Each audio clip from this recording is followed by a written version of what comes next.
told me my lawyer partner needs one critical decision on it. So my bridge work permit is rejected.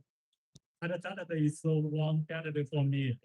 I got the bad news this morning, and I have to call my boss. I need to handle the treatment. And I close myself in one meeting room and spend after say 6 months to submit all necessary file to submit again. And the other thing at night, I already booked a late night for meeting too. So I can continue submitting the file on the high chain. So before the flight, I finally submitted my grade limiter a second time. Now I'm waiting for the grade limiter around the 5 months. I don't need to with the second will hold or reject. If it's reject, I have to stop working, and of course I cannot feed the family. So this is my story. Yeah, I'm separated from my kid, and I got reject the free work permit one time. So what I hope is for the fairness from RCC and transparency. Okay, that's it. Thank you very much.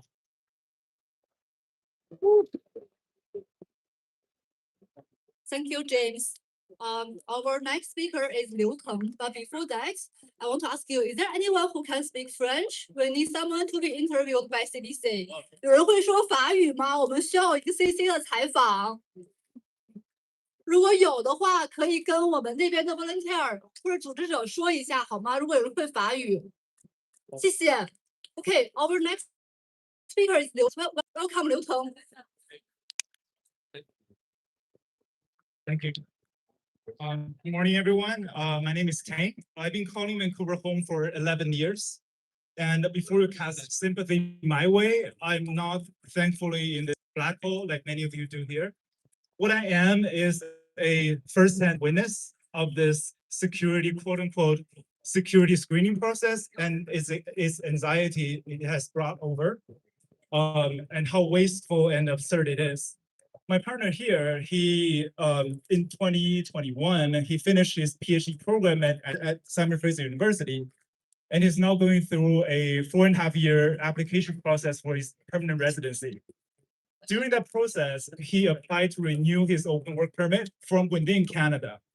IRCC or CBSA or maybe CSIS somehow decided that he might be a threat, and he had to go through a 16-month screening process because he applied from within Canada. Just remember that 16 months to determine if he's safe and admissible to Canada when he has been living here for 7 years. That's really absurd.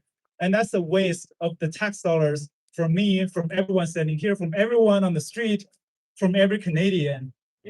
Because, thank you. Because it's a very absurd and wasteful and very unnecessary process, most of the case. And the bigger cost is lost talent. We heard from an uprising musician, we heard from PhD graduates, we heard from like medical workers. These people are leaving Canada, they're not staying in Canada because of this absurdity and the uncertainty and the anxiety. And again, I've been here for 11 years. This is not the welcoming and fair immigration process that I remember. And I think I'll just end with the thought that I think transparency should be automatic from a responsible government. It's really not too much to ask. Thank you.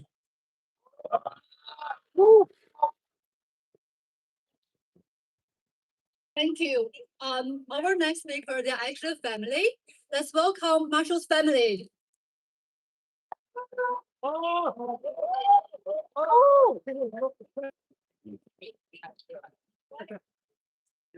Thank you so much. This is my daughter. Her name's Luna. My daughter, we spent 5 months with at BC Children's Hospital. My daughter, who was on life support, followed by palliative care, and in and out of the ICU many, many times. We've been waiting 2.5 years for her grandfather to come out to Canada and visit us and help us. We even had the emergency, the top respirologist at BC Children's Hospital sign a form for an emergency travel visa just so he can come and see his dying granddaughter. We haven't heard a single thing in 2.5 years, not from a single person in the IRCC. We need truth. We need answers now. Please clear the backlog so we can all stop suffering. Thank you so much. I think IRCC just racist Chinese because only Chinese has this long screen security time. No racist. We're safer than any part of the. We're the safest person, peaceful Chinese than any of other country. We're very peaceful. Yeah. And we don't want to do criminal here. We just to gather together with our families. Thank you so much. Thank you, Marshall's family. But I do also want to emphasize that this delay is not just for Chinese community. It's for Iranian community, for lots of different immigrant communities. So we need to work this together, right? Our next speaker is Carrie. Let's welcome Carrie.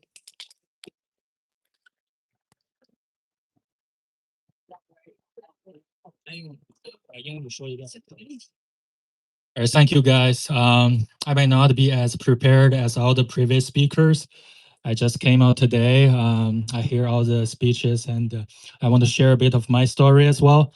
It's quite similar with Mandy, who is a Canadian citizen now, who came as a student, and also, you know, her parents wants to visit her, and it's keep waiting for a couple years now.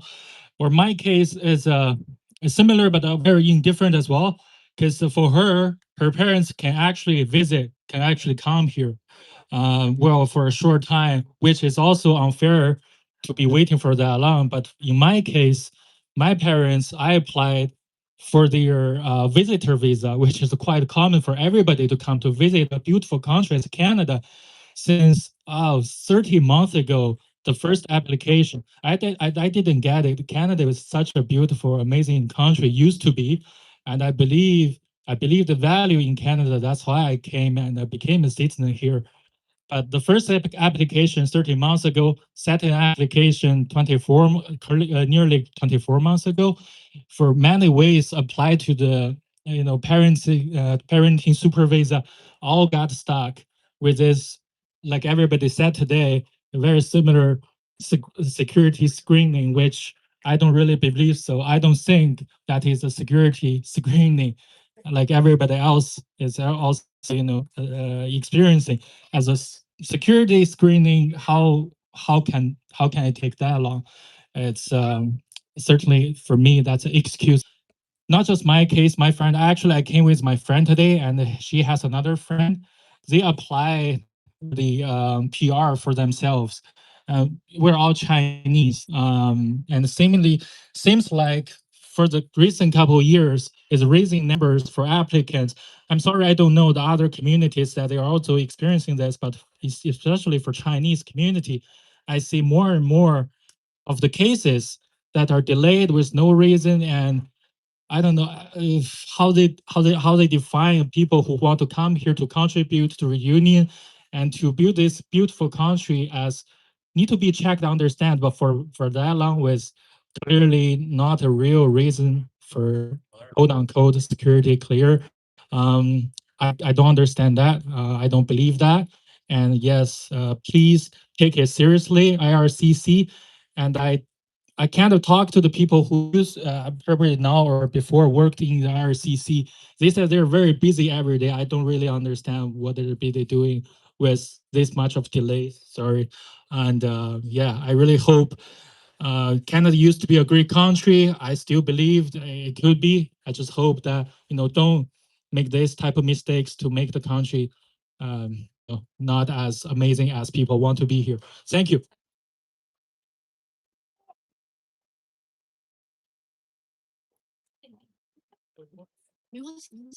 Thank you, Carrie. Our next speaker is a friend from Iranian community. Let's welcome Zara.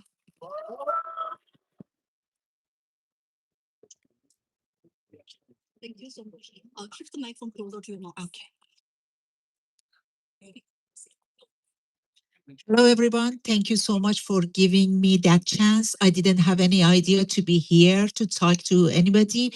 But when I arrived a little bit even later, I was thinking, oh God, maybe I'm the number one here, 48 months waiting. And then when I started listening to everybody's words, I was thinking, okay, I'm a good collection of everything that happened to anybody here. Okay, so very quick, I try to read everything. My name is Zara. I'm here to request a fair and timely decision on my permanent residence application, submitted in April 2022, almost 4 years and 1 week. It has now been over 4 years, and this prolonged uncertainty has significantly affected both my personal life and professional progress. I came to Canada as a physician with the goal of contributing to healthcare and innovation. While working as a medical technician now in a clinic, I have also been developing a startup focused on a medical device. Despite my dedication, my uncertain immigration status has prevented me from securing investors or accessing financial support from banks, limiting my ability to move forward with my project. Because everybody believes that you don't have any PR, and then I give right to them because they don't like to invest on a project that the basic founder doesn't have any stability here in Canada. During this time, I have also faced serious personal challenges. My father was diagnosed with cancer, and due to my situation, lack of that visa stamp in my passport, I was not unable to be with him. And I am the only physician in whole of my family.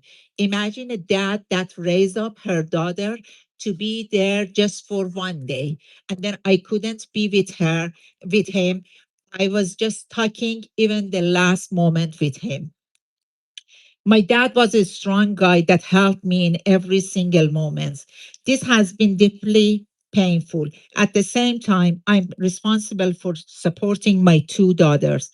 My elder daughter wanted to prepare for university, but I couldn't come up with the price for international tuition fee. And my younger daughter dreams of becoming a lawyer. The ongoing uncertainty has made it very difficult to plan for their future and education. Definitely, when she starts talking about choosing to be a lawyer, I'm panicking when I hearing. Every single parent's gonna be happy when hear something like this, but I'm gonna panic. I'm not able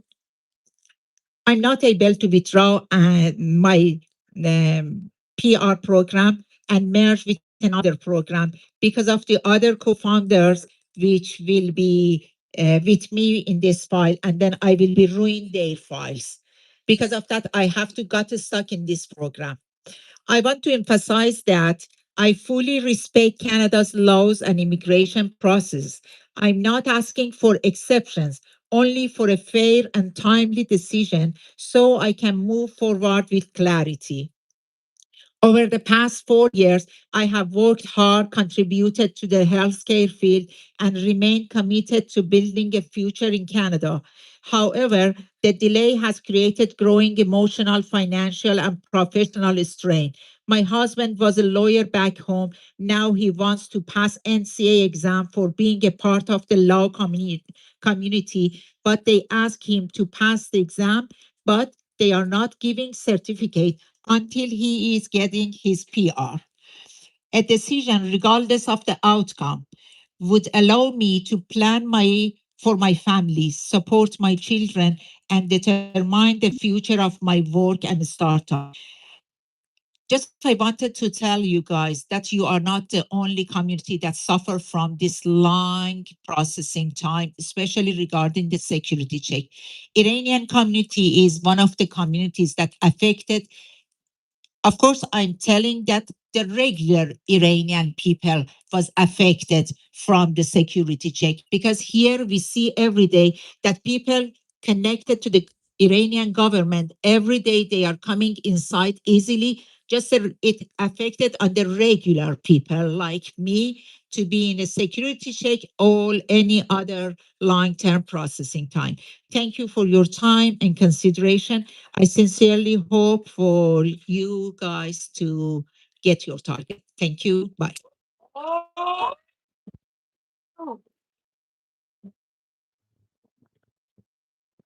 Thank you so much, Zara. So we have our last speaker. His name is Igor. He's from the Russian community. I just have a few more words before the last speech. 因为我们现在需要就是提前拆一下这个电视，所以现在等一下最后一个人演讲的时候，会有一些志愿者朋友在这边拆电视，所以先跟大家说一声。然后呢，我们现在这位是最后一个发言了。发言完之后呢，我们会邀请你们大家所有人，站在这个阶梯上，等一下所有人排成队站在这个阶梯上，然后我们找摄影师从下边就我们所有人举起来牌子，然后找摄影师从下面给我们拍照。然后这个时候我也会在下面再大家喊一些口号，然后也会有摄像师来录视频，然后呢，我们就开始准备往 RCC 那边的游行了，好不好？好。Okay, let's welcome Igor.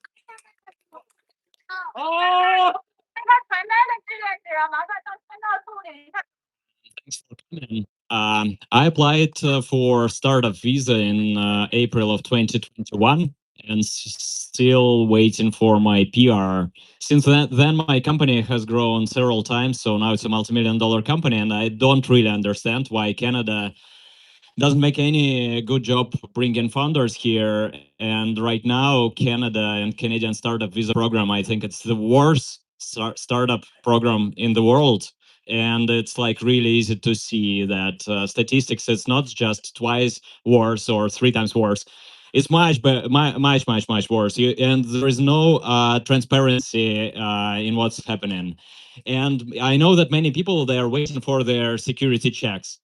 I applied for mandamus twice. I paid $20,000 just for mandamus process. And the fun thing is that when you apply for mandamus, when you're paying this crazy money, something starts moving. So now all my checks are finished.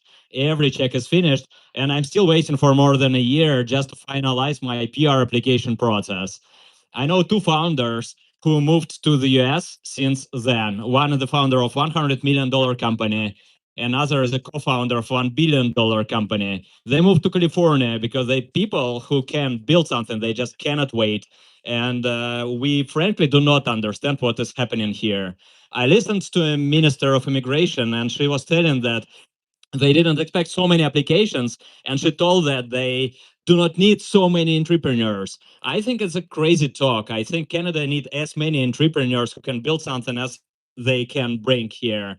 And we have good examples of other countries doing this. So I hope for some transparency. I hope for some fairness. I spent tens of thousands of dollars because my daughters, they're back in Russia. My family, I divorced my wife because she couldn't wait for so long. I couldn't wait for so long. It's crazy. They're messing lives. They're messing families. They're messing with people's businesses without even thinking. So I really hope for some fairness here. Thanks. Waiting for it since 2021.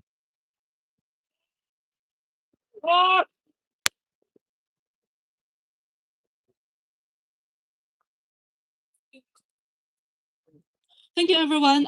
We are about to march soon.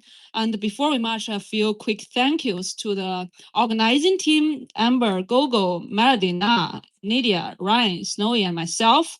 Despite multiple burnouts over the past weeks, we made it today. And I think it's such a success. Thank you so much. And to our over 40 volunteers, you have all been extraordinary. We could not have it done without you. To everyone who spoke today, it takes courage to share what years of waiting have done to your family. Thank you for trusting us with your story. To the senators, MPs, and the MLAs who have listened and spoke up since March 13th, we see you and we will keep working with you. And to every one of you who took the day off, flew in from across the country, brought your families and show up, this movement is you. Okay, now let's march. So, 大家就是Oh yeah. Oh, sorry. Oh, can we take a photo here so we can everyone please go upstairs. We can have a picture together. 我们在下面拍照。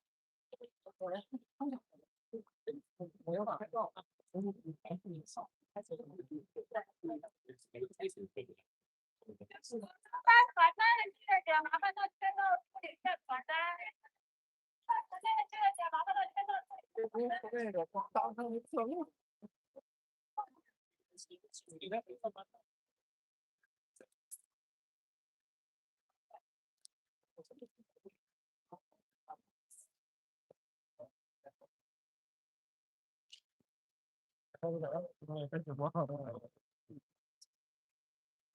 后面还有点早，对。